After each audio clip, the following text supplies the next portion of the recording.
الله أكبر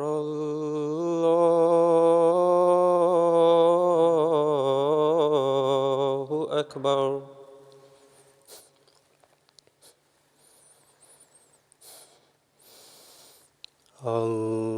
الله أكبر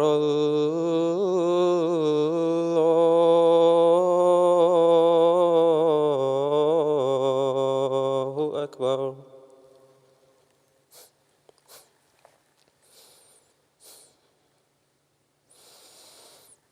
أشهد أن لا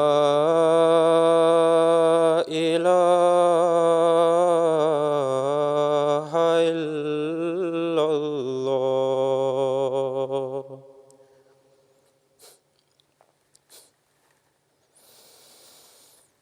أشهد أن لا إله إلا الله.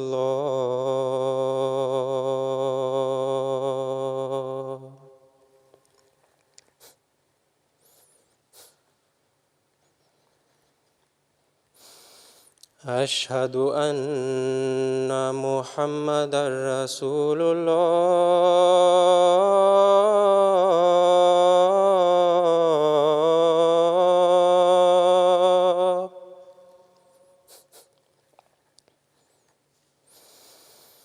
أشهد أن محمدًا رسول الله.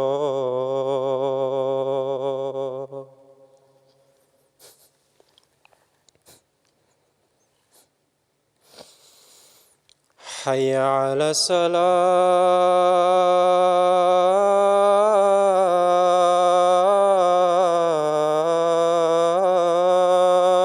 الصلاة.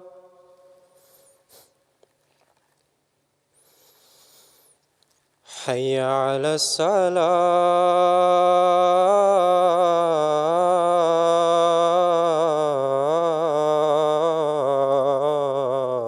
الصلاة.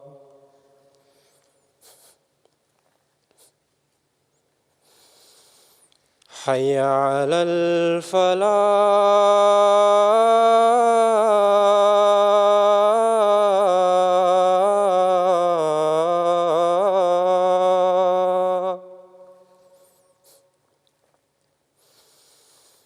حي على الفلاح.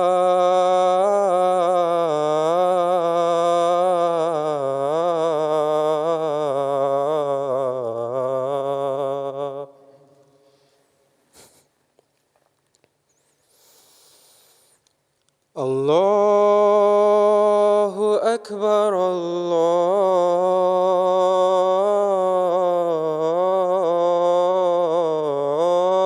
الله أكبر. لا إله إلا الله.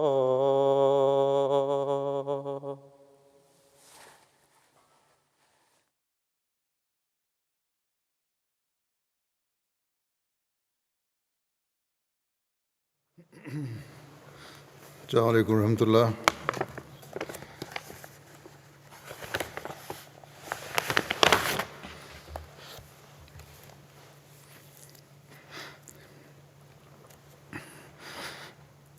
أشهد أن لا إله إلا الله وحده لا شريك له وأشهد أن محمدًا عبده ورسوله. أما بعد فأعوذ بالله من الشيطان الرجيم بسم الله الرحمن الرحيم الحمد لله رب العالمين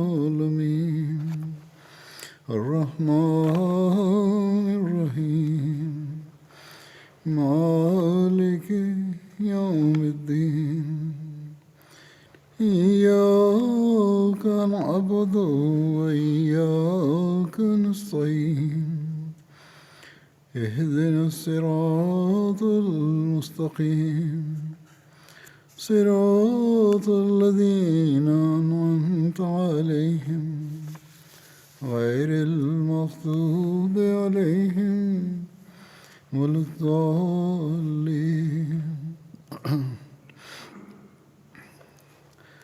حضرت عثمان رضی اللہ عنہ کا ذکر چل رہا ہے. حضرت عثمان نے جو آخری حج کیا کچھ عرصہ پہلے، 1 سال پہلے تقریباً،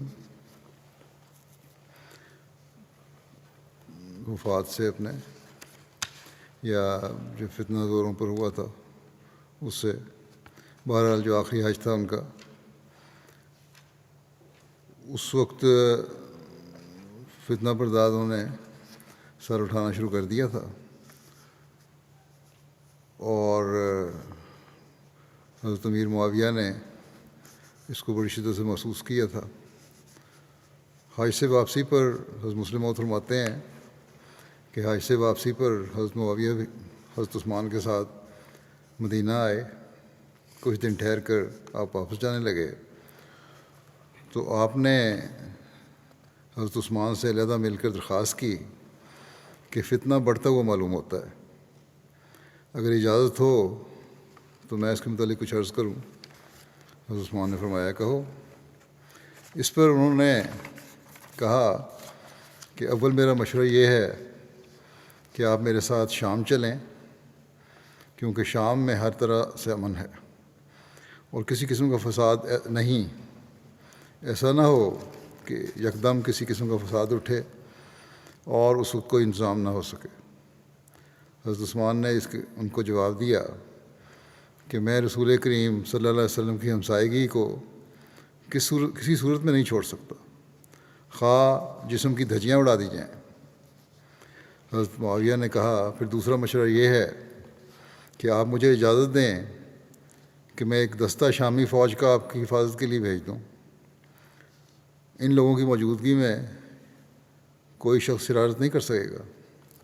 حضرت عثمان نے جواب دیا کہ نہ میں عثمان کی جان کی حفاظت کے لیے اس قدر بوجھ بیت المال پر ڈال سکتا ہوں اور نہ یہ پسند کرتا ہوں کہ مدینے کے لوگوں کو فوج رکھ کر تنگی میں ڈالوں. اس پر حضرت معاویہ نے عرض کی کہ پھر تیسری تجویز یہ ہے کہ صحابہ کی موجودگی میں لوگوں کو ضرورت ہے کہ اگر عثمان نہ رہے تو ان میں سے کسی کو آگے کھڑا کر دیں گے، ان لوگوں کو مختلف ملکوں میں پھیلا دیں. حضرت عثمان نے جواب دیا کہ یہ کیوں کر ہو سکتا ہے کہ جن لوگوں کو رسول کریم صلی اللہ علیہ وسلم نے جمع کیا ہے میں ان کو پراگندہ کر دوں، پھیلا دوں. اس پر معاویہ رو پڑے اور عرض کی کہ اگر ان تدابیر میں سے جو آپ کی حفاظت کے لیے میں نے پیش کی ہیں آپ کوئی بھی قبول نہیں کرتے تو اتنا تو کیجئے کہ لوگوں میں یہ اعلان کر دیں کہ اگر میری جان کو کوئی نقصان پہنچا تو معاویہ کو میرے قصاص کا حق ہوگا. شاید لوگ اس سے خوف کھا کر شرارت سے باز رہیں. حضرت عثمان نے جواب دیا کہ معاویہ جو ہونا ہے ہو کر رہے گا، میں ایسا نہیں کر سکتا کیونکہ آپ کی طبیعت سخت ہے. حضرت عثمان نے معاویہ کو کہا کہ آپ کی طبیعت سخت ہے، ایسا نہ ہو کہ آپ مسلمانوں پر سختی کریں. اس پر حضرت معاویہ روتے ہوئے آپ کے پاس سے اٹھے اور کہا کہ میں سمجھتا ہوں کہ شاید یہ آخری ملاقات ہو، اور باہر نکل کر صحابہ سے کہا اسلام کا دار و مدار آپ لوگوں پر ہے. حضرت عثمان اب بالکل ضعیف ہو گئے ہیں اور فتنہ بڑھ رہا ہے، آپ لوگ ان کی نگہداشت رکھیں. یہ کہہ کر معاویہ شام کی طرف روانہ ہو گئے.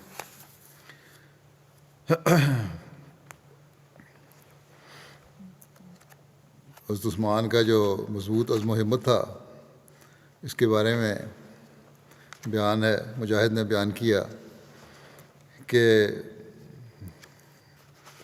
حضرت عثمان رضی اللہ عنہ نے اپنے گھر سے محاصرین کو جھانک کر فرمایا کہ اے میری قوم، مجھے قتل نہ کرو، کیونکہ میں حاکم وقت اور تمہارا مسلمان بھائی ہوں۔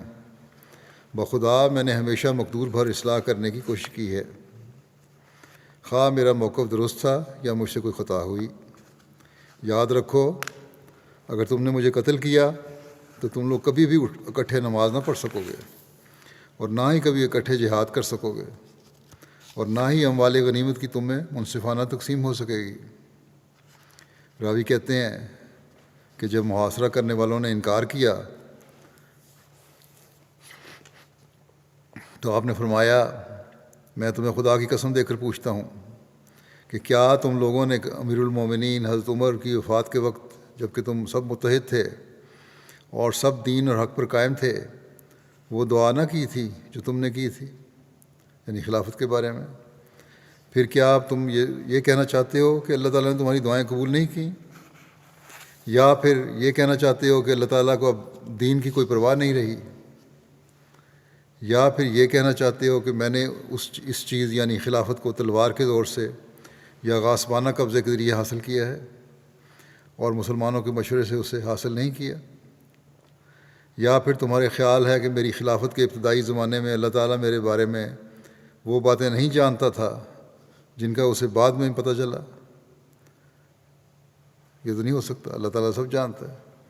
اس پر بھی جب محاصرین نے آپ کی بات نہ مانی تو آپ نے دعا کی کہ یا اللہ، تو انہیں اچھی طرح گن لے اور ان سب کو چن چن کر مارنا اور ان سب میں سے کسی ایک کو بھی نہ چھوڑنا۔ مجاہد کہتے ہیں کہ اس فتنے میں جس نے بھی حصہ لیا اللہ تعالیٰ نے انہیں ہلاک کر دیا۔ ابو لیلہ کندی بیان کرتے ہیں کہ میں نے حضرت عثمان کو دیکھا جب کہ آپ معصور تھے۔ آپ نے ایک روشن دان سے جھانک کر فرمایا، اے لوگو، مجھے قتل نہ کرو، اور اگر میرا قصور ہے تو مجھے توبہ کا موقع دو۔ اللہ کی قسم، اگر تم نے مجھے قتل کر دیا تو پھر کبھی اکٹھے نماز نہیں پڑھ سکو گے، اور کبھی بھی متحد ہو کر دشمن کا مقابلہ نہ کر سکو گے، اور ضرور تم آپس میں اختلاف کرو گے اور تم اس طرح الجھ کر رہ جاؤ گے۔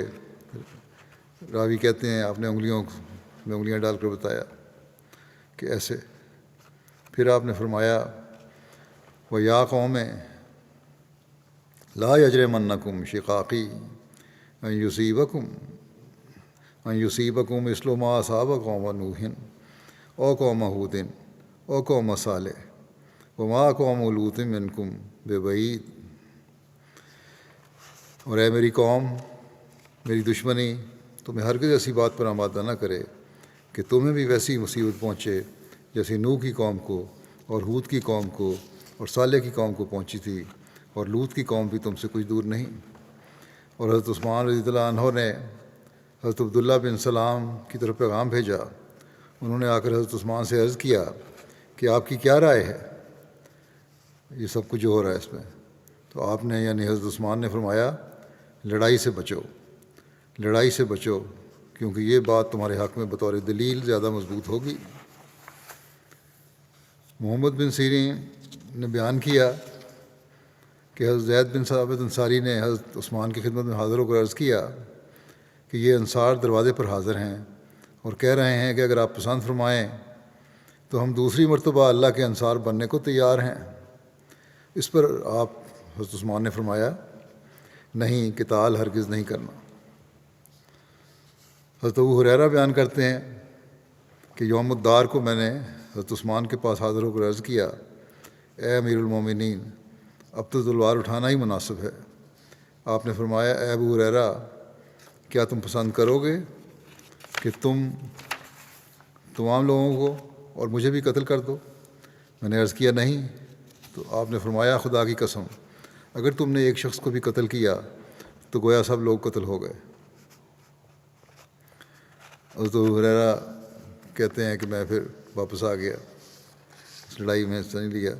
پہلے تو بیان ہو چکا ہے کہ انہوں نے کہا تھا کہ آج ہی لڑنے کا موقع ہے، حضرت عبداللہ بن زبیر نے بیان کیا کہ میں نے محاصرہ کے روز حضرت عثمان کی خدمت میں عرض کیا کہ اے امیر المومنین، ان لوگوں سے جنگ کیجیے، کیونکہ اللہ تعالیٰ نے آپ کے لیے ان سے جنگ کرنا جائز قرار دیا ہے۔ آپ نے فرمایا، اللہ کی قسم میں ان سے کبھی بھی جنگ نہیں کروں گا۔ راوی کہتے ہیں کہ اس پر وہ لوگ آپ کے پاس گھر میں گھس آئے جبکہ آپ روزے سے تھے۔ حضرت عثمان نے اپنے گھر کے دروازے پر حضرت عبداللہ بن زبیر کو نگران مقرر فرمایا ہوا تھا۔ آپ نے فرمایا تھا کہ جو میری اطاعت کرنا چاہتا ہے وہ عبداللہ بن زبیر کی اطاعت کرے۔ حضرت عبداللہ بن زبیر کہتے ہیں کہ میں نے حضرت عثمان کی خدمت میں عرض کیا کہ اے امیر المومنین، یقیناً آپ کے پاس گھر میں آپ کی حفاظت کے لیے ایک گروہ ہے جسے اللہ کی تائید و نصرت حاصل ہے، اور وہ ان محاصرین کی نسبت تعداد میں کم ہیں، بس آپ مجھے باغیوں سے قتال کی اجازت دیں۔ تو آپ نے فرمایا، میں تمہیں اللہ کی قسم دیتا ہوں، یا فرمایا میں تمہیں اللہ کے نام پر نصیحت کرتا ہوں کہ کوئی آدمی میری خاطر اپنا خون نہ بہائے یا میری خاطر کسی اور کا خون نہ بہائے۔ حضرت عثمان کی شہادت سے قبل کے فتنہ اور آپ کے واقعہ شہادت کا ذکر کرتے ہوئے جو بیان حضرت مسلم موعود رضی اللہ عنہ نے فرمایا ہے وہ اس طرح ہے۔ آپ لکھتے ہیں کہ چونکہ باغیوں کو فرماتے ہیں کہ چونکہ باغیوں کو بظاہر غلبہ حاصل ہو چکا تھا، انہوں نے آخری ہیلے کے طور پر پھر ایک شخص کو حضرت عثمان کی طرف بھیجا کہ وہ خلافت سے دستبردار ہو جائیں، کیونکہ وہ سمجھتے تھے کہ اگر خود دستبردار ہو جائیں گے تو مسلمانوں کو انہیں سزا دینے کا کوئی حق اور موقع نہ رہے گا، یعنی باغیوں کو پھر سزا دینے کا موقع نہیں ملے گا۔ حضرت عثمان کے پاس جو پیغامبر پہنچا تو آپ نے فرمایا کہ میں نے تو جاہلیت میں بھی بدیوں سے پرہیز کیا ہے اور اسلام میں بھی اس کے احکام کو نہیں توڑا، میں کیوں اور کس جرم میں اس عہدے کو چھوڑ دوں جو خدا تعالیٰ نے مجھے دیا ہے؟ میں تو اس قمیض کو کبھی نہیں اتاروں گا جو خدا تعالیٰ نے مجھے پہنائی ہے۔ وہ شخص یہ جواب سن کر واپس آ گیا اور اپنے ساتھیوں سے ان الفاظ میں آ کر مخاطب ہوا کہ خدا کی قسم ہم سخت مصیبت میں پھنس گئے ہیں، خدا کی قسم مسلمانوں کی گرفت سے اس عثمان کو قتل کرنے کے سوائے ہم بچ نہیں سکتے، کیونکہ اس صورت میں حکومت تہو بالا ہو جائے گی اور انتظام بگڑ جائے گا اور کوئی پوچھنے والا نہ ہوگا، اور اس کا قتل کرنا کسی طرح جائز نہیں یعنی حال تو یہی ہے لیکن قتل کرنا کسی طرح جائز نہیں۔ اس شخص کے یہ فکرات نہ صرف ان لوگوں کی گھبراہٹ پر دلالت کرتے ہیں بلکہ اس امر پر بھی دلالت کرتے ہیں کہ اس وقت تک بھی حضرت عثمان نے کوئی ایسی بات پیدا نہ ہونے دی تھی جسے یہ لوگ بطور بہانہ استعمال کر سکیں، اور ان کے دل محسوس کرتے تھے کہ حضرت عثمان کا قتل کسی صورت میں جائز نہیں۔ جب یہ لوگ حضرت عثمان کے قتل کا منصوبہ کر رہے تھے تو حضرت عبداللہ بن سلام جو بحالت کفر بھی اپنی قوم میں نہایت معزز تھے اور جن کو یہود اپنا سردار مانتے تھے اور عالم بے بدل جانتے تھے، تشریف لائے اور دروازے پر کھڑے ہو کر ان لوگوں کو نصیحت کرنی شروع کی اور حضرت عثمان کے قتل سے ان کو منع فرمایا کہ اے قوم، خدا کی تلوار کو اپنے اوپر نہ کھینچو، خدا کی قسم اگر تم نے تلوار کھینچی تو پھر اسے میان میں کرنے کا موقع نہ ملے گا، پھر ہمیشہ کھینچی رہے گی مسلمانوں میں تلوار، ہمیشہ مسلمانوں میں لڑائی جھگڑا ہی رہے گا۔ عقل کرو، آج تم پر حکومت صرف کوڑے کے ساتھ کی جاتی ہے، عموماً حدود شریعہ میں کوڑے کی سزا دی جاتی ہے، اور اگر تم نے اس شخص کو قتل کر دیا یعنی حضرت عثمان کو قتل کر دیا تو حکومت کا کام بغیر تلوار کے نہ چلے گا، یعنی چھوٹے چھوٹے جرموں میں پر بھی لوگوں کو قتل کیا جائے گا۔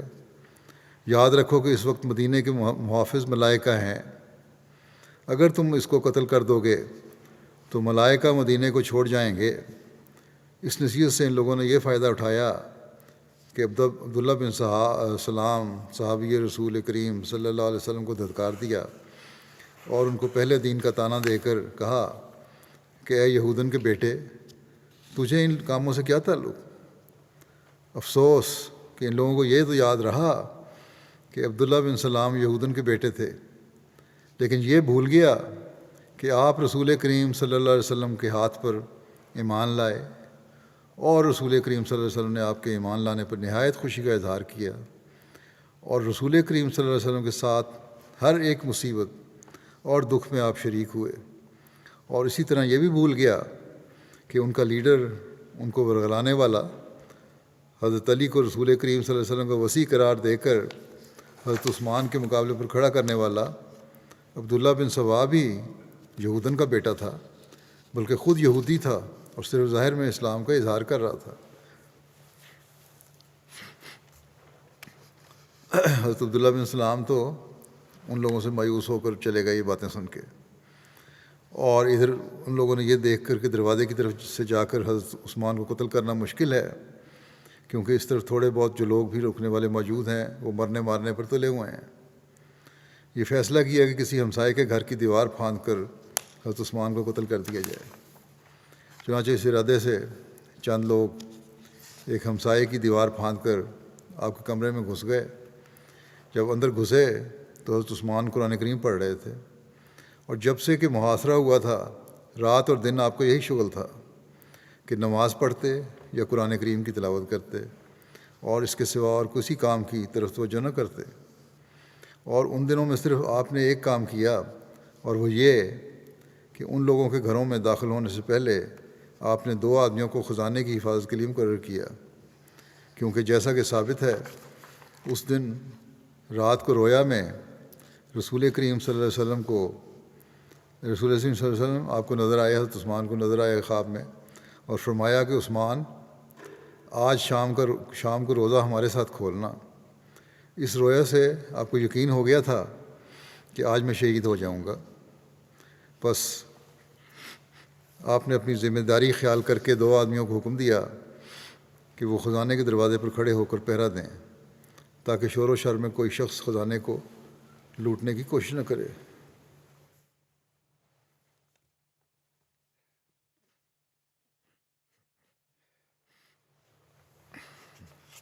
غرض جب یہ لوگ اندر پہنچے تو حضرت عثمان کو قرآن کریم پڑھتے ہوئے پایا۔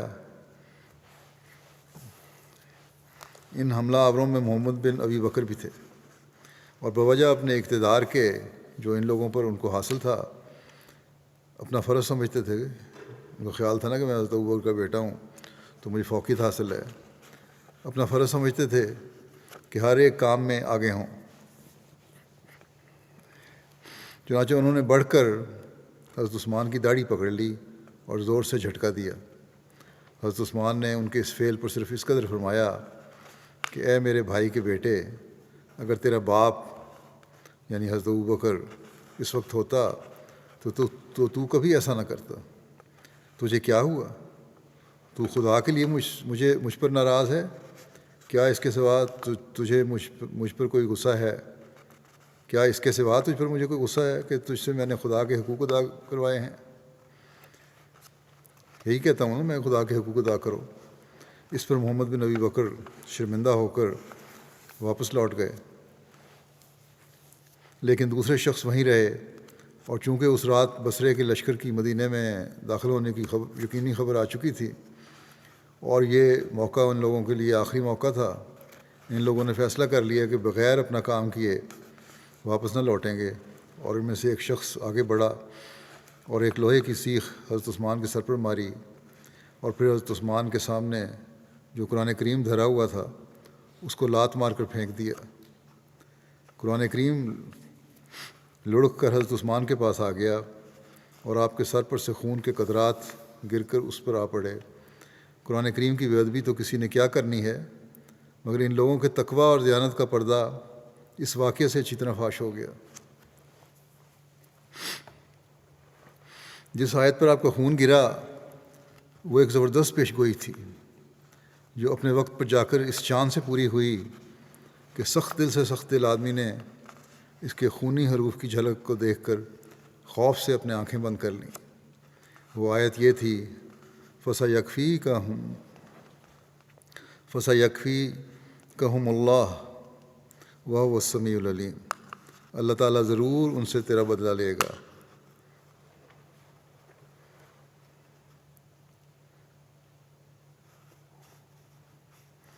اور وہ بہت سننے والا اور جاننے والا ہے۔ اس کے بعد ایک اور شخص سودان نامی آگے بڑھا اور اس نے تلوار سے آپ پر حملہ کرنا چاہا۔ پہلا وار کیا تو آپ نے اپنا ہاتھ سے اس کو روکا اور آپ کا ہاتھ کٹ گیا۔ اس پر آپ نے حضرت عثمان نے فرمایا کہ خدا تعالیٰ کی قسم، یہ وہ ہاتھ ہے جس نے سب سے پہلے قرآن کریم لکھا تھا۔ اس کے بعد پھر اس نے دوسرا وار کر کے آپ کو قتل کرنا چاہا تو آپ کی بیوی نائلہ وہاں آ گئیں اور اپنے آپ کو بیچ میں کھڑا کر دیا، مگر اس شقی نے ایک عورت پر وار کرنے سے بھی دریغ نہ کیا اور وار کر دیا، جس سے آپ کی بیوی کی انگلیاں کٹ گئیں اور وہ علیحدہ ہو گئیں۔ پھر اس نے ایک وار حضرت عثمان پر کیا اور آپ کو سخت زخمی کر دیا۔ اس کے بعد اس شقی نے یہ خیال کر کے کہ ابھی جان نہیں نکلی، شاید بچ جائیں، اسی وقت جب کہ زخموں کے صدموں سے آپ بے ہوش ہو چکے تھے اور شدت درد سے تڑپ رہے تھے، آپ کا گلا پکڑ کر گھونٹنا شروع کیا اور اس وقت تک آپ کا گلا نہیں چھوڑا جب تک آپ کی روح، جس میں خاکی سے پرواز کر کے رسول کریم صلی اللہ علیہ وسلم کی دعوت کو لبیک کہتی ہوئی عالم بالا کو پرواز نہیں کر گئی۔ انا للہ و انا الیہ راجعون۔ پہلے حضرت عثمان کی بیوی اس نظارے کی ہیبت سے متاثر ہو کر بول نہ سکیں، لیکن آخر انہوں نے آواز دی اور وہ لوگ جو دروازے پر بیٹھے ہوئے تھے اندر کی طرف دوڑے، مگر اب مدد فضول تھی، جو کچھ ہونا تھا وہ ہو چکا تھا۔ حضرت عثمان کے ایک آزاد کردہ غلام نے سودان کے ہاتھ میں وہ خون آلود تلوار دیکھ کر جس نے حضرت عثمان کو شہید کیا تھا اس سے نہ رہا گیا اور اس نے آگے بڑھ کر اس شخص کا تلوار سے سر کاٹ دیا۔ اس پر اس کے ساتھیوں میں سے ایک شخص نے اس کو قتل کر دیا۔ اب اسلامی حکومت کا تخت خلیفہ سے خالی ہو گیا۔ اہل مدینہ نے مزید کوشش فضول سمجھی اور ہر ایک اپنے اپنے گھر جا کر بیٹھ گیا۔ ان لوگوں نے حضرت عثمان کو مار کر گھر پر دستے تجدید دراز کرنا شروع کیا۔ حضرت عثمان کی بیوی نے چاہا کہ اس جگہ سے ہٹ جائیں تو اس کے لوٹتے وقت ان میں سے ایک کم وقت نے اپنے ساتھیوں سے ان کے متعلق نہایت غلیظ الفاظ میں تبصرہ کیا۔ بے شک ایک حیادار آدمی کے لیے، خواہ وہ کسی مذہب کا پیرو کیوں نہ ہو، اس بات کو باور کرنا بھی مشکل ہے کہ ایسے وقت میں جب کہ رسول کریم صلی اللہ علیہ وسلم کے نہایت سابق قدیم ہی صحابی، آپ کے داماد، تمام اسلامی ممالک کے بادشاہ اور پھر خلیفہ وقت کو یہ لوگ ابھی مار کر فارغ ہوئے تھے، ایسے گندے خیالات کا ان لوگوں نے اظہار کیا ہو۔ لیکن ان لوگوں کی بے حیائی ایسی بڑھی ہوئی تھی کہ کسی قسم کی بدعمالی بھی ان سے بعید نہ تھی۔ یہ لوگ کسی نیک مدعا کو لے کر کھڑے نہیں ہوئے تھے، نہ ان کی جماعت نیک آدمیوں کی جماعت تھی۔ ان میں سے بعض عبداللہ بن سبا یہودی کے فریب خوردہ اور اس کی عجیب و غریب مخالف اسلام تعلیموں کے دلدادہ تھے۔ کچھ حد سے بڑھی ہوئی سوشلزم بلکہ بولشوزم کے فریفتہ تھے۔ کچھ سزا یافتہ مجرم تھے جو اپنے درینہ بغض کو نکالنا چاہتے تھے۔ کچھ لٹیرے اور ڈاکو تھے جو اس فتنے پر اپنی ترقیات کی راہ دیکھتے تھے۔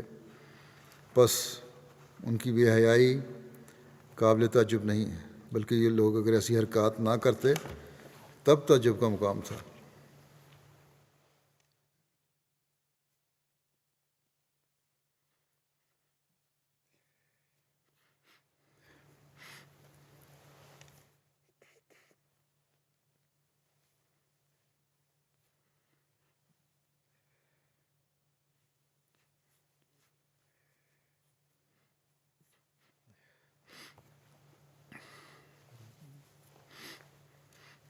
جب یہ لوگ لوٹ مار کر رہے تھے، ایک اور آزاد کردہ غلام نے حضرت عثمان کے گھر والوں کو چیخ و پکار سن کر غلام سے حضرت عثمان کے گھر والوں کی چیخ و پکار سن کر نہ رہا گیا اور اس نے حملہ کر کے اس شخص کو قتل کر دیا جس نے پہلے غلام کو مارا تھا۔ اس پر ان لوگوں نے اسے بھی قتل کر دیا اور عورتوں کے جسم پر سے بھی زیور اتار لیے اور ہنسی ٹھٹا کرتے ہوئے گھر سے نکل گئے۔ حضرت مسلم موعود مزید ان قاتلین کی بد تہذیبی کا ذکر کرتے ہوئے ایک جگہ فرماتے ہیں کہ خود انہوں نے کیا کیا، حضرت عثمان کو شہید کیا، اور جب خون میں تڑپ رہے تھے تو قاتل ان کی بیوی حضرت عثمان کی بیوی کے متعلق بےہودہ بکواس کر رہے تھے، جسم کے بارے میں تبصرے کر رہے تھے۔ پھر اس سے بھی بدتر انہوں نے کام کیا، یعنی حضرت عثمان کی بیوی سے نہیں بلکہ اس سے بھی آگے بڑھے، اور مسلمہ لکھتے ہیں کہ حضرت عائشہ پر بھی کے متعلق بھی باتیں کیں۔ حضرت مسلم فرماتے ہیں کہ یہ باتیں سن کے میں یہ کہتا ہوں کہ مجھے خدا تعالیٰ نے بہت بڑا مرتبہ دیا ہے اور میں اس پر فخر کرتا ہوں، لیکن میرا دل چاہتا ہے کہ کاش میں اس وقت ہوتا اور اب نہ ہوتا، تو میں ان لوگوں کے ٹکڑے ٹکڑے کر دیتا۔ ان لوگوں کی انتہا کیا تھی؟ فرماتے ہیں یہ حضرت عائشہ کے بارے، جیسا کہ میں نے کہا کہ انہوں نے حضرت عائشہ رضی اللہ عنہا کو بے پرد کیا اور دیکھ کر کہا تھا کہ یہ تو نوجوان ہے۔ حضرت عائشہ پر بھی تبصرے سے باز نہیں آئے۔ حضرت مسلم فرماتے ہیں کہ حضرت عثمان کے ساتھ جو واقعات پیش آئے ان سے بھی یہی معلوم ہوتا ہے کہ وہ ان باتوں سے کبھی خائف نہیں ہوئے، یعنی حضرت عثمان اس بات سے کبھی خائف نہیں ہوئے کہ مجھ سے کیا سلوک ہوگا۔ تاریخ سے ثابت ہے کہ جب باغیوں نے مدینے پر قبضہ کر لیا تو وہ نماز سے پہلے تمام مسجد میں پھیل جاتے اور اہل مدینہ کو ایک دوسرے سے جدا جدا رکھتے تا وہ اکٹھے ہو کر ان کا مقابلہ نہ کر سکیں، مگر باوجود اس شورش اور فتنہ انگیزی اور فساد کے حضرت عثمان نماز پڑھنے کے لیے اکیلے مسجد میں تشریف لاتے اور ذرا بھی خوف محسوس نہ کرتے، اور اس وقت تک برابر آتے رہے جب تک لوگوں نے آپ کو منع نہ کر دیا۔ جب فتنہ بہت بڑھ گیا اور حضرت عثمان کے گھر پر مفسدوں نے حملہ کر دیا تو بجائے اس کے کہ آپ صحابہ کو اپنے مکان کے ارد گرد پہرا لگواتے، آپ نے انہیں قسم دے کر کہا کہ وہ آپ کی حفاظت کر کے اپنی جانوں کو خطرے میں نہ ڈالیں اور آپ اپنے گھروں کو چلے جائیں۔ کیا شہادت سے ڈرنے والا آدمی بھی ایسا ہی کیا کرتا ہے؟ اور وہ لوگوں سے کہا کرتا ہے کہ میری فکر نہ کرو بلکہ اپنے اپنے گھروں کو چلے جاؤ۔ ثابت ہے کہ حضرت عثمان کو شہادت سے کوئی خوف نہیں تھا۔ پھر اس بات کا کہ حضرت عثمان رضی اللہ عنہ ان واقعات سے کچھ بھی خائف نہیں تھے، ایک اور زبردست ثبوت یہ ہے، جیسا کہ خطبے کے شروع میں بیان ہوا تھا، کہ اس فتنے کے دوران میں ایک دفعہ حضرت معاویہ حج کے لیے آئے۔ جب وہ شام کو واپس جانے لگے تو مدینے میں وہ حضرت عثمان رضی اللہ عنہ سے ملے اور عرض کیا کہ آپ میرے ساتھ شام چلیں، وہاں آپ ان فتنوں سے محفوظ رہیں گے۔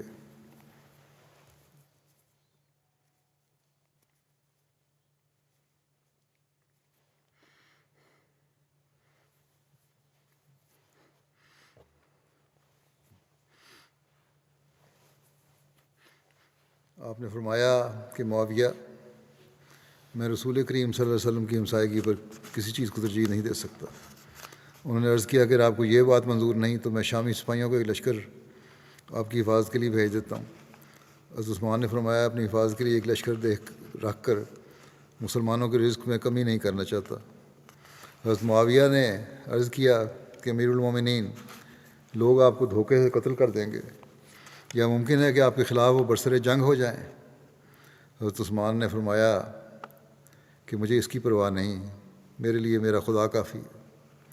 آخر انہوں نے کہا اگر آپ اور کچھ منظور نہیں کرتے تو اتنا کریں کہ شرارتی لوگوں کو بعض اکابر صحابہ کے متعلق گھمنڈ ہے اور وہ خیال کرتے ہیں کہ آپ کے بعد وہ کام سنبھال لیں گے، چنانچہ وہ ان کا نام لے کر لوگوں کو دھوکہ دیتے ہیں۔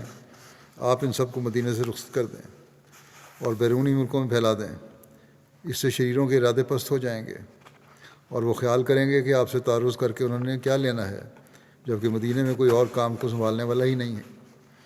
مگر حضرت عثمان نے یہ بات بھی نہ مانی، پہلے ذکر ہو چکا ہے، اور کہا یہ کس طرح ہو سکتا ہے کہ جن لوگوں کو رسول کریم صلی اللہ علیہ وسلم نے جمع کیا ہے میں انہیں جلا وطن کر دوں۔ حضرت معاویہ نے یہ سن کر رو پڑے اور انہوں نے عرض کیا کہ اگر آپ اور کچھ نہیں کرتے تو اتنا ہی اعلان کر دیں کہ میرے خون کا بدلہ معاویہ لے گا۔ آپ نے فرمایا معاویہ تمہاری طبیعت تیز ہے، میں ڈرتا ہوں کہ مسلمانوں پر تم کہیں سختی نہ کرو، اس لیے میں یہ اعلان بھی نہیں کر سکتا۔ اب کہنے کو تو یہ کہا جاتا ہے کہ حضرت عثمان دل کے کمزور تھے، مگر تم خود ہی بتاؤ کہ اس قسم کی جرت کتنے لوگ دکھا سکتے ہیں؟ اور کیا ان واقعات کے ہوتے ہوئے کہا جا سکتا ہے کہ ان کے دل میں کچھ بھی خوف تھا؟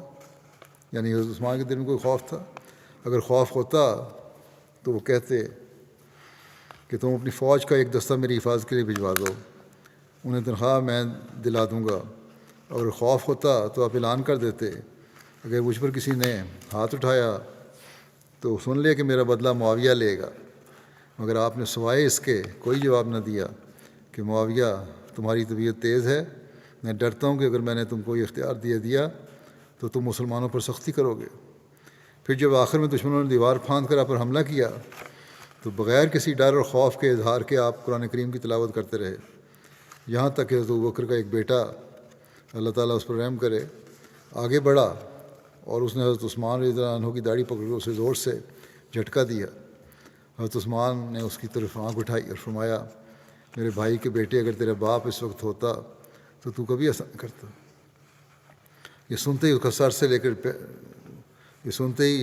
سے لے کر پیر تک جسم کانپ گیا اور شرمندہ ہو کر واپس لوٹ گیا۔ اس کے بعد ایک اور شخص آگے بڑھا اور اس نے ایک لوہے کی سیخ، جیسا کہ بیان ہو چکا ہے، عثمان کے سر پہ ماری اور آگے سامنے قرآن جو پڑا ہوا تھا اس کو پاؤں سے ٹھوکر ماری، الگ پھینک دیا۔ وہ ہٹا تو ایک اور شخص آگے آیا اور اس نے تلوار سے آپ کو شہید کر دیا۔ ان واقعات کو دیکھ کر کون کہہ سکتا ہے کہ حضرت عثمان رضی اللہ عنہ ان واقعات سے خائف تھے؟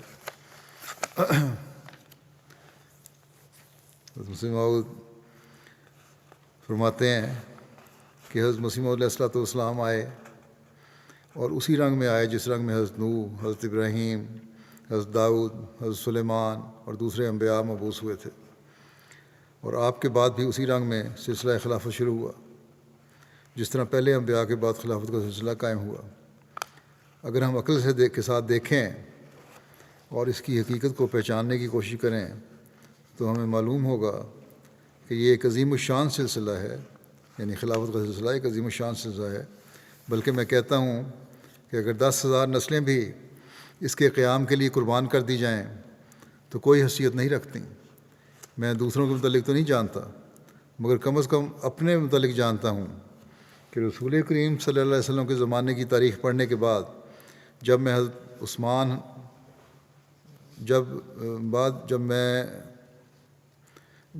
عثمان پر پڑی ہوئی مصیبتوں پر نظر کرتا ہوں اور دوسری طرف اس نور اور روحانیت کو دیکھتا ہوں جو رسول کریم صلی اللہ علیہ وسلم نے آ کر ان میں پیدا کی، تو میں کہتا ہوں کہ اگر دنیا میں میری 10,000 نسلیں پیدا ہونے والی ہوتیں اور وہ ساری کی ساری ایک ساتھ میں جمع کر کے قربان کر دی جاتیں تا وہ فتنہ ٹل سکتا، تو میں سمجھتا ہوں کہ یہ جوں دے کر ہاتھی خریدنے کا سودا ہے، یعنی بہت چھوٹی سی چیز دے کر، جوں تو ایک بڑا معمولی سا کیڑا ہے، اس کو وہ دے کے ہاتھی خریدنے کے سودے سے برابر ہے۔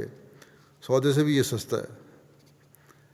در حقیقت ہمیں کسی چیز کی قیمت کا پتہ پیچھے لگتا ہے، بعد میں پتہ لگتا ہے کہ اس اصل قیمت کیا ہے۔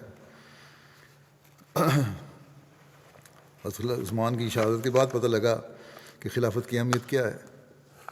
حضرت مسلم موعود بیان فرماتے ہیں کہ حضرت عمر کے بعد تمام صحابہ رضی اللہ عنہم کی نظر مسند خلافت پر بیٹھنے کے لیے حضرت عثمان پر پڑی، اور آپ اکابر صحابہ کے مشورے سے اس کام کے لیے منتخب کیے گئے۔ آپ رسول کریم صلی اللہ علیہ وسلم کے داماد تھے، اور یکے بعد دیگرے حضرت صلی اللہ علیہ وسلم کی 2 بیٹیاں آپ سے ہی بیائی گئیں، اور جب دوسری لڑکی حضرت صلی اللہ علیہ وسلم کی فوت ہوئی تو آپ نے فرمایا کہ اگر میری کوئی اور بیٹی ہوتی تو میں اسے بھی حضرت عثمان سے بیاہ دیتا۔ اس سے معلوم ہوتا ہے کہ حضرت صلی اللہ علیہ وسلم کی نظر میں آپ کو خاص قدر و منزلت حاصل تھی۔ آپ اہل مکہ کی نظر میں بہت ممتاز حیثیت رکھتے، اور اس وقت ملک عرب کے حالات کے مطابق مالدار آدمی تھے۔ حضرت ابوبکر رضی اللہ عنہ نے اسلام اختیار کرنے کے بعد جن خاص لوگوں کو تبلیغ اسلام کے لیے منتخب کیا ان میں ایک حضرت عثمان بھی تھے، اور آپ پر حضرت ابوبکر کا گمان غلط نہیں گیا، بلکہ تھوڑے دنوں کی تبلیغ سے ہی آپ نے حضرت عثمان نے اسلام قبول کر لیا، اور اس طرح سابقون الاولون میں یعنی اسلام میں داخل ہونے والے اس پیش رو گروہ میں شامل ہوئے جن کی قرآن کریم نہایت قابل رشک الفاظ میں تعریف فرماتا ہے۔ عرب میں انہیں جس قدر عزت و توقیر حاصل تھی، اس کا کسی قدر پتہ اس واقعے سے لگ سکتا ہے کہ جب رسول کریم صلی اللہ علیہ وسلم ایک رویا کی بنا پر مکہ تشریف لائے اور اہل مکہ نے بغض و کینہ سے اندھے ہو کر آپ کو عمرہ کرنے کی اجازت نہ دی، تو حضرت صلی اللہ علیہ وسلم نے تجویز فرمایا کہ کسی خاص معتبر شخص کو اہل مکہ کے پاس اس امر پر گفتگو کرنے کے لیے بھیجا جاوے، اور حضرت عمر کو اس کام کے لیے منتخب کیا۔ حضرت عمر نے جواب دیا کہ یا رسول اللہ، میں تو جانے کو تیار ہوں، مگر مکے میں اگر کوئی شخص ان سے گفتگو کر سکتا ہے تو وہ حضرت عثمان ہے، کیونکہ وہ لوگوں کو نظر میں خاص عزت رکھتا ہے۔ بس اگر کوئی دوسرا شخص گیا تو اس پر کامیابی کی اتنی امید نہیں ہو سکتی جتنی کہ حضرت عثمان رضی اللہ عنہ پر ہے۔ اور آپ کی اس بات کو حضرت رسول کریم صلی اللہ علیہ وسلم نے بھی درست تصور کیا اور انہیں کو اس کام کے لیے بھیجا۔ اس واقعے سے معلوم ہوتا ہے کہ حضرت عثمان رضی اللہ عنہ کفار میں بھی خاص عزت کی نظر سے دیکھے جاتے تھے۔ رسول کریم صلی اللہ علیہ وسلم آپ کو بہت احترام فرماتے تھے۔ ایک دفعہ آپ لیٹے ہوئے تھے کہ حضرت ابوبکر رضی اللہ عنہ تشریف لائے اور آپ اسی طرح لیٹے رہے۔ پھر حضرت عمر رضی اللہ عنہ تشریف لائے، تب بھی آپ اسی طرح لیٹے رہے۔ پھر حضرت عثمان رضی اللہ عنہ تشریف لائے تو آپ نے جھٹ اپنے کپڑے سمیٹ کر درست کر لیے اور فرمایا حضرت عثمان کی طبیعت میں حیا بہت ہے، اس لیے میں اس کے احساسات کا خیال کر کے ایسا کرتا ہوں۔ آپ ان شاذ آدمیوں میں سے ایک ہیں، یعنی حضرت عثمان ان شاذ آدمیوں میں سے ایک ہیں جنہوں نے اسلام کے قبول کرنے سے پہلے بھی کبھی شراب کو منہ نہیں لگایا اور زنا کے نزدیک نہیں گئے، اور یہ ایسی خوبیاں ہیں جو عرب کے ملک میں جہاں شراب کا پینا فخر اور زنا ایک روزمرہ کا شغل سمجھا جاتا تھا، اسلام سے پہلے چند گنتی کے آدمیوں سے زیادہ لوگوں میں نہیں پائی جاتی تھی۔ غرض آپ کوئی معمولی آدمی نہ تھے، نہایت اعلیٰ درجے کے اخلاق آپ میں پائے جاتے تھے، دنیاوی وجاہت کے لحاظ سے آپ نہایت ممتاز تھے، اسلام میں سبقت رکھتے تھے۔ حضرت صلی اللہ علیہ وسلم آپ پر نہایت خوش تھے، اور حضرت عمر نے آپ کو ان 6 آدمیوں میں سے ایک قرار دیا جو حضرت رسول کریم صلی اللہ علیہ وسلم کی وفات کے وقت تک آپ کے اعلیٰ درجے کی خوشنودی کو حاصل کیے رہے، اور پھر آپ عشرہ مبشرہ میں سے ایک فرد ہیں، یعنی ان 10 آدمیوں میں سے ایک جن کی نسبت رسول کریم صلی اللہ علیہ وسلم نے جنت کی بشارت دی تھی۔ حضرت عثمان کی شہادت کے دن کے بارے میں کہا جاتا ہے کہ حضرت عثمان 17 یا 18 ذوالحجہ 35 ہجری کو جمعہ کے دن شہید کیے گئے۔ ابو عثمان نہدی کے مطابق حضرت عثمان کی شہادت ایام تشریق کے وسط میں ہوئی، یعنی 12 ذوالحجہ کو، جبکہ ابن اسحاق کے مطابق حضرت عثمان کا واقعہ شہادت حضرت عمر کے واقعہ شہادت کے 11 سال 11 ماہ اور 22 دن کے بعد ہوا، جبکہ رسول اللہ صلی اللہ علیہ وسلم کی وفات کے 25 سال بعد ہوا۔ ایک دوسری روایت میں ہے کہ عبداللہ بن عمر بن عثمان بیان کرتے ہیں کہ حضرت عثمان نے بروز جمعہ 18 ذوالحجہ 36 ہجری میں نماز عصر کے بعد 82 سال کی عمر میں شہادت پائی۔ آپ شہادت کے وقت روزے سے تھے۔ ابو معاشر کے نزدیک شہادت کے وقت آپ کی عمر 75 سال تھی۔ حضرت عثمان کی تجہیز تکفین کے بارے میں بیان ہے کہ نیار بن مکرم نے کہا کہ ہفتے کی رات مغرب اور عشاء کے درمیان حضرت عثمان کی میت کو ہم 4 اشخاص نے اٹھایا، یعنی میں اور جبیر بن مطعم اور حکیم بن حزام اور ابو جہم بن حذیفہ۔ حضرت جبیر بن مطعم نے آپ کی نماز جنازہ پڑھائی۔ معاویہ نے اس بات کی تصدیق کی، یہی 4 آپ کی قبر میں اترے تھے۔ ایک روایت میں ہے کہ حضرت جبیر بن مطعم نے 16 افراد کے ہمراہ حضرت عثمان کی نماز جنازہ پڑھائی۔ علامہ ابن سعد کا قول ہے کہ پہلی روایت زیادہ درست ہے، یعنی 4 آدمیوں والی، جس میں ذکر ہے کہ 4 افراد نے آپ کو نماز جنازہ ادا کی تھی۔ عبداللہ بن عمر بن عثمان بیان کرتے ہیں کہ حضرت عثمان کو ہفتے کی رات مغرب اور عشاء کے درمیان حش کوکب میں دفن کیا گیا۔ ربی بن مالک اپنے والد سے روایت کرتے ہیں کہ لوگوں کی یہ آرزو تھی کہ وہ اپنے مردوں کو حش کوکب میں دفن کیا کریں۔ حش جو ہے چھوٹے باغ کو کہتے ہیں، اور کوکب ایک انصاری کا نام تھا جس کا یہ باغ تھا۔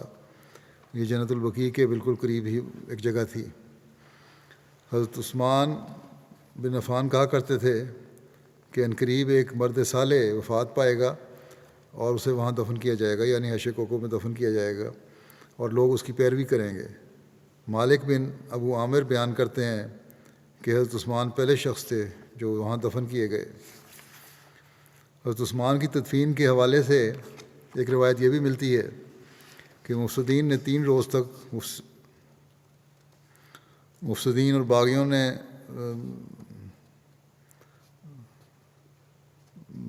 3 روز تک آپ کی تدفین نہیں کی تھی، اور مفسدین نے بھی اور باغیوں نے 3 روز تک آپ کی تدفین نہیں ہونے دی۔ چنانچہ تاریخ طبری میں مذکور ہے کہ ابو بشیر عابدی نے بیان کیا کہ حضرت عثمان کی نعش 3 دن تک بے گور و کفن رہی اور ان کی تدفین نہ ہونے دی گئی۔ پھر حضرت حکیم بن حزام اور حضرت جبیر بن معتم نے حضرت علی سے حضرت عثمان کی تدفین کی بابت بات کی، وہ حضرت عثمان کے اہل سے ان کی تدفین کی اجازت طلب کریں۔ چنانچہ حضرت علی نے ایسا کیا اور انہوں نے حضرت علی کو اجازت دے دی۔ جب ان لوگوں نے یعنی مفسدین نے یہ بات سنی تو وہ پتھر لے کر راستے میں بیٹھ گئے، اور حضرت عثمان کے جنازے کے ساتھ ان کے اہل میں سے چند لوگ ساتھ نکلے۔ وہ لوگ مدینے میں ایک احاطے میں جانا چاہتے تھے جسے حش کوکب کہتے تھے۔ یہود وہاں اپنے مردے دفن کیا کرتے تھے۔ جب حضرت عثمان کا جنازہ باہر آیا تو ان لوگوں نے آپ کی چرپائی پر پتھر مارے اور آپ کو گرانے کی کوشش کی۔ جب یہ بات حضرت علی تک پہنچی تو انہوں نے ان لوگوں کی طرف پیغام بھجوایا اور کہا کہ وہ ایسا کرنے سے باز آ جائیں۔ اس پر وہ لوگ باز آ گئے۔ جنازہ چلا یہاں تک حضرت عثمان کو حش کوکب میں دفن کر دیا گیا۔ جب امیر معاویہ لوگوں پر غالب آ گئے تو انہوں نے حکم دیا کہ اس احاطے کی دیوار کو گرا دیا جائے یہاں تک کہ وہ بقیع یعنی قبرستان جو تھا اس میں شامل ہو جائے، اور انہوں نے لوگوں کو حکم دیا کہ وہ اپنے وفات یافتگان کو حضرت عثمان کی قبر کے ارد گرد دفن کریں یہاں تک کہ وہ احاطہ مسلمانوں کی قبروں کے ساتھ جا ملا۔ بعض کتب تاریخ میں یہ بھی بیان ہے اس جگہ کو حضرت عثمان نے خود خرید کر جنت البقیع میں شامل کر دیا تھا۔ بہرحال ابھی کچھ ذکر شاید مزید چلے گا، تھوڑا سا رہ گیا ہے، آئندہ انشاءاللہ۔ اس وقت میں آج کچھ جنازے بھی پڑھانے ہیں، ان کا ذکر کر دیتا ہوں۔ پہلا ذکر ہے مولوی محمد ادریس تیرو صاحب مبلغ سلسلہ ایوری کوسٹ کا، جو 27-28 فروری کی درمیانی شب مختصر علاج کے بعد وفات پا گئے۔ انا للہ و انا الیہ راجعون۔ آئیوری کوسٹ کے شہری تھے آپ، اور ابتدائی تعلیم کے بعد یہ برکینا فاسو چلے گئے۔ دنیاوی تعلیم کے ساتھ عربی زبان میں مہارت حاصل کی۔ 60 کی دہائی میں انہوں نے قبول احمدیت کیا۔ 1983 میں اپنی دلی خوشی کے ساتھ پاکستان گئے، جہاں جامعہ احمدیہ ربوہ میں تعلیم حاصل کرنے کے بعد آئیوری کوسٹ میں بطور مبلغ خدمت سلسلہ کی توفیق پائی۔ گانا اور پھر برکینا فاسو میں خدمت پہ جا لانے کے بعد ستمبر 2007 سے دوبارہ آئیوری کوسٹ میں خدمت کی توفیق پا رہے تھے، مرحوم موسی سے۔ تو جو پاکستان کا واقعہ بھی انہوں نے جو بیان کیا ہے وہ بھی بڑا دلچسپ ہے۔ ان کے پاس جو جمع پونجی تھی انہوں نے اس کے سے جہاز کا ٹکٹ خریدا اور پاکستان پہنچ گئے اور کسی کو اطلاع نہیں کی، نہ جماعت آئیوری کوسٹ کو اطلاع، نہ پاکستان میں کسی کو اطلاع۔ وہاں پہنچے، ایئرپورٹ سے باہر نکلے، بڑے فکر مند تھے، تو دیکھا کہ ایک شخص ہے، اس کے پاس گئے، بلکہ وہ خود ہی شخص ان کے پاس آیا اور پوچھا کہ آپ کہاں سے آئے ہیں، کہاں جانا ہے۔ اب انگلش ان کو آتی نہیں تھی، اردو بھی نہیں آتی تھی، عربی کے ایک آدھ فقرے میں بات ہوئی۔ تو بہرحال وہ لے کے آ گیا احمدیہ ہال میں، لے آیا۔ پھر تو اس نے بتایا، اس شخص نے، کہ میری بیوی نے رات خواب دیکھی تھی کہ ایک غیر ملکی مہمان آ رہا ہے اور آپ اس کو لے کر آئے ہیں۔ اس لیے وہ کہتے تھے یہ اس وجہ سے میں ایئرپورٹ آ گیا تھا، جب میں نے دیکھا کہ جہاز پہ صرف آپ ہی اترے ہیں اور پریشان باہر کھڑے ہیں، تو میں سمجھا یہی وہ مہمان ہے جو میری بیوی کو خواب میں نظر آیا تھا۔ چنانچہ اللہ تعالیٰ نے اس طرح ان کا انتظام کر دیا۔ اور اس واقعے کو بڑا سناتے تھے اور کہا کرتے تھے کہ دعا میں کرتا رہا سارے راستے میں بھی اور اس وقت بھی، اور دعا کا یہ معجزہ ہے کہ اللہ تعالیٰ نے میرا انتظام کر دیا، اور ایک رات پہلے اس احمدی شخص کی بیوی کو بھی کراچی میں خواب دکھا دی کہ میں آ رہا ہوں۔ اس طرح ان کا انتظام ہو گیا اور پھر وہ احمدیہ ہال پہنچے، اس کے بعد روا پہنچے۔ بہرحال بڑے ایک دعا کو بزرگ تھے۔ قیوم پاشا صاحب جو مشنری انچارج آئیوری کوسٹ نے کہتے ہیں کہ برکینا فاسو میں بھی ہم نے 3 سال اکٹھے کام کیا، پھر آئیوری کوسٹ میں بھی کام کا اکٹھے کا موقع ملا۔ جماعت سے اور مسیح موعود علیہ الصلوۃ والسلام سے بھی ہم پناہ محبت رکھنے والے تھے، بہت فدائی تھے، عبادت گزار تھے، سخی دل انسان تھے، لوگوں کی بہت مدد کرتے تھے، بچوں کو اپنے گھر میں رکھ کر ان کی تعلیم اور دوسرے اخراجات اٹھائے، دین کی تبلیغ میں ہمیشہ پیش رہتے تھے۔ مہمان نوازی بھی ان کا خاص شیوا ان کی پہچان تھی۔ تبلیغ کرنے کا انداز بھی بہت اچھا تھا اور بہت علم بھی تھا، لوگ ان کا انداز پسند کرتے تھے۔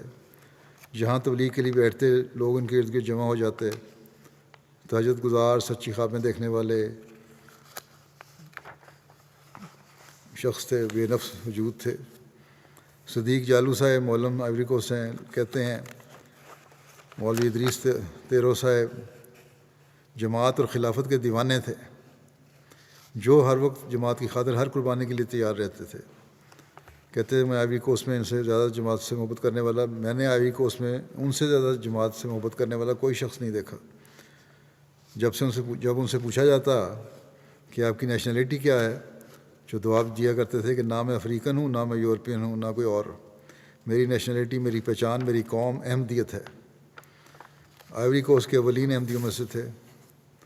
باسس صاحب مبلغ آئیوری کوسٹ لکھتے ہیں ہمیشہ خلافت سے وابستہ رہنے کی تلقین کرتے اور کہا کرتے تھے کہ میں نے جو بھی فیض پایا خلافت کی بدولت ہی پایا۔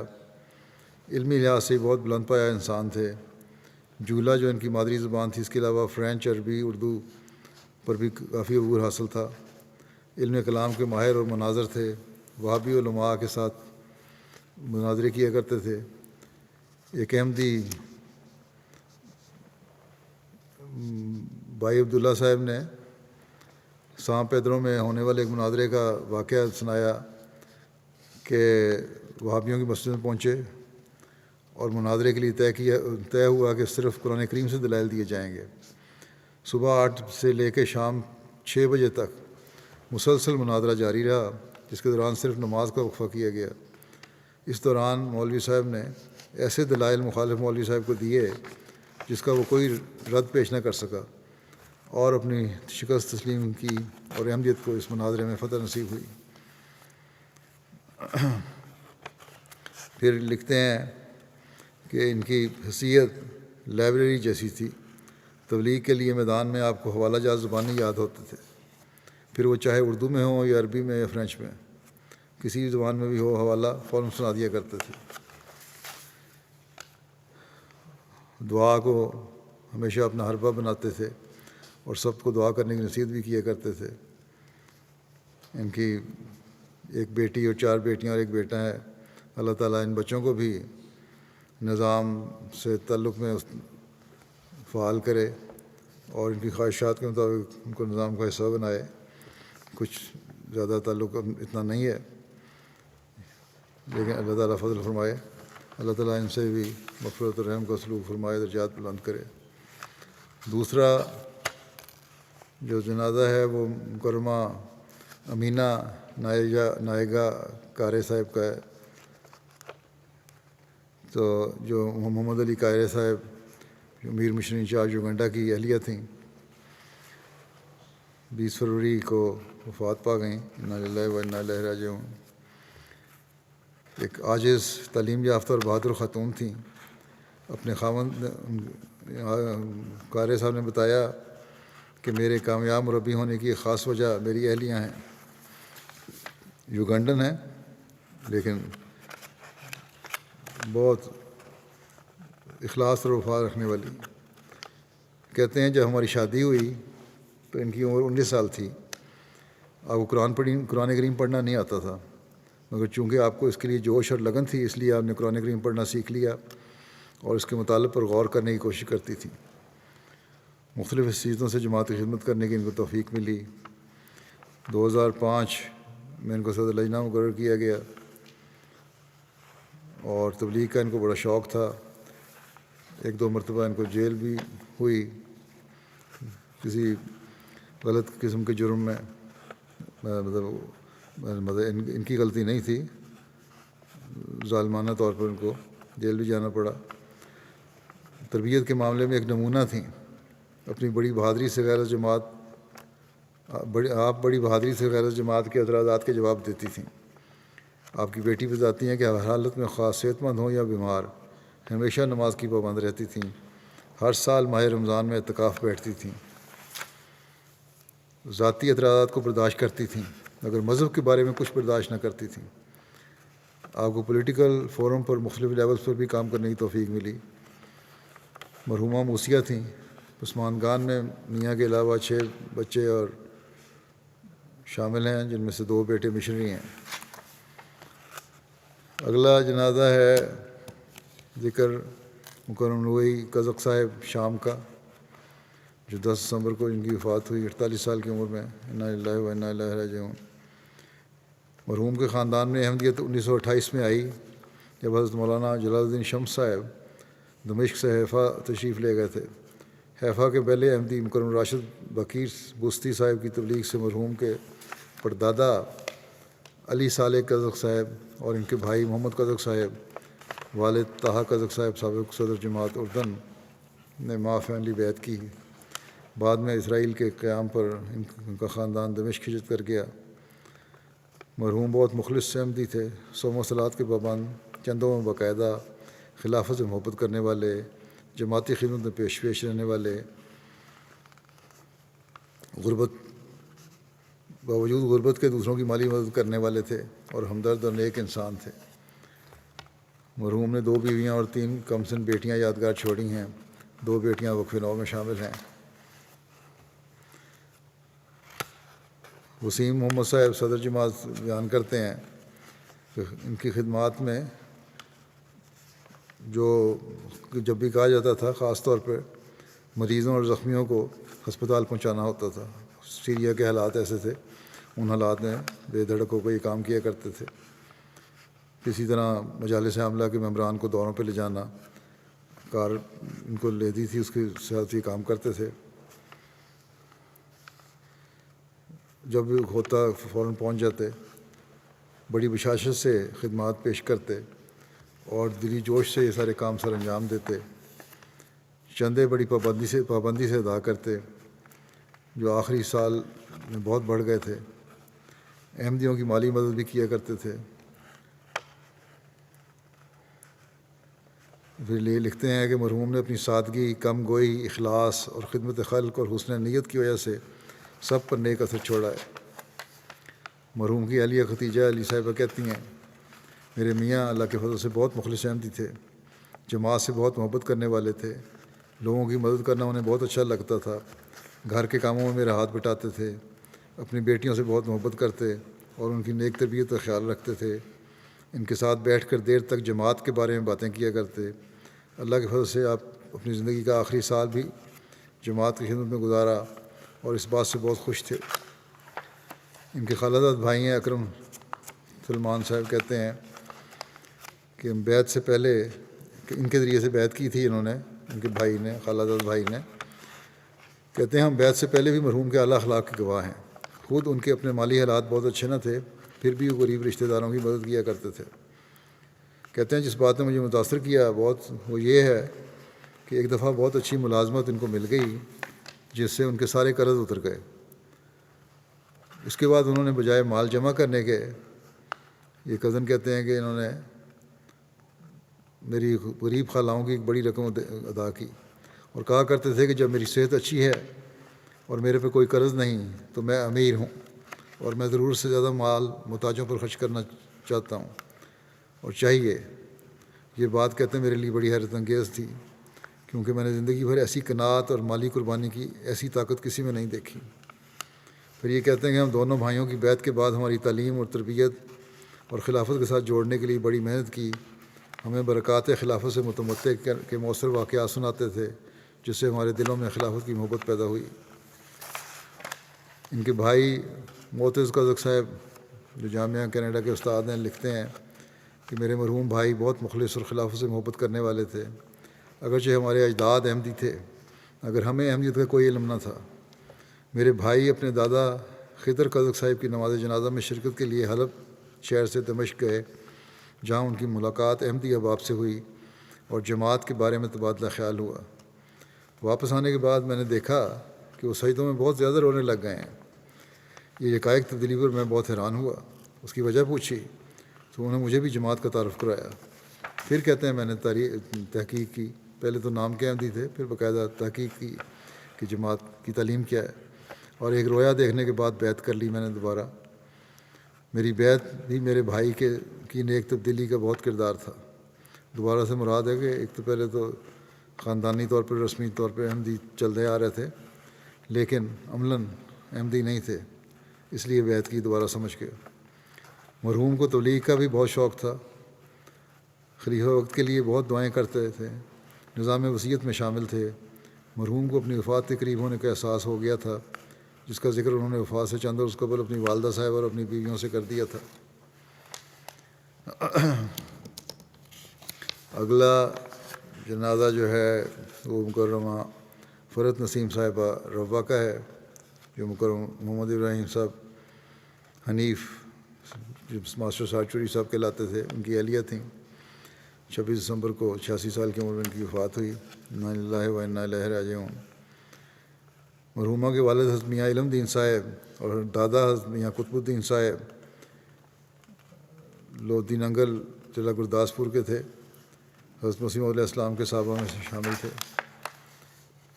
آپ بے شمار خوبیوں کی مالک تھیں، صوم و صلات کی پابند، تہجد گزار، صابرہ و شاکرہ، دعا گو، سادہ مزاج، غریب پرور، خلافت سے والہانہ عقیدت رکھنے والی نیک مخلص خاتون تھیں۔ مالی تحریکات میں بڑھ چڑھ کر حصہ لیتی تھیں۔ متعدد بار مختلف تحریکات میں اپنا زیور پیش کرنے کی بھی توفیق پائی۔ مرحومہ موسیہ تھیں۔ عثمان میں 3 بیٹے اور 3 بیٹیاں اور متعدد نواسے نواسیاں اور پوتے پوتیاں شامل ہیں۔ ان کے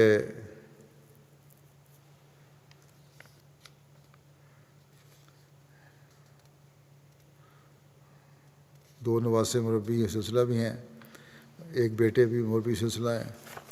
اللہ تعالیٰ مرحومہ سے مغفرت اور رحم کا سلوک فرمائے، ان سب مرحومین سے مغفرت اور رحم کا سلوک فرمائے اور ان سب کے درجات بلند فرمائے۔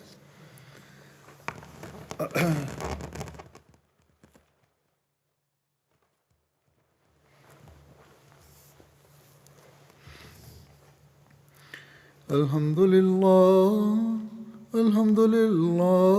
نحمدہ ونستعینہ ونستغفرہ ونؤمن بہ ونتوکل علیہ ونعوذ باللہ من شرور انفسنا ومن سیئات اعمالنا من یهدہ اللہ فلا مضل له ومن يضلل فلا هادي له ونشهد أن لا إله إلا الله ونشهد أن محمدا عبده ورسوله عباد الله رحمكم الله إن الله يأمر بالعدل والإحسان وإيتاء ذي القربى وينهى عن الفحشاء والمنكر والبغي يعظكم لعلكم تذكرون اذكروا الله يذكركم وادعوه يستجب لكم ولذكر الله أكبر